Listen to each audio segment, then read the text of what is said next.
চলো নিচে যাই। দাঁড়া খাওয়া দিলে এই হারাম 1 মিনিট হারাম এই হারাম তোর মা যখন আমি তোর মা আমি দিছি দাম কি মানে ঠ্যাংটা কারবার করছিলাম এই জন্য তুই পিছলে হয়েছে তোর কারণে এই যে চুতমালানির বলা ইউটিউবাররা ওর মায়ে করে চুদি কুত্তে দিয়েছো দামু যারা আমার ভিডিও খালি আমার বলতে না এই আদম সন্তান আধ্যাত্মিক মহাগুরু যারা অরিজিনাল আছে তাদের যে এই যে নাশকতা করে না বুঝে মূর্খ বানাইয়া টেকনিক্যাল করে ভিডিও তুই যে বেঁচে খাইছস আমার তো ধাতক লালনে তুই করছস তা তো করছসই তা এই যে পাগলের যে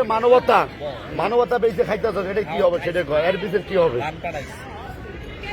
পাগলের মানবতা তো মধু মধু এর লেগা মধু আর কথা বলতেছি টিকটকের তো খুব সুন্দর বাল ছিঁড়ে তাবিজ বানাই দাও হল ছিঁড়ে তাবিজ বানাই দাও এই চুদনার পোলার টিকটকাররা তোরা সাবধান থাকিস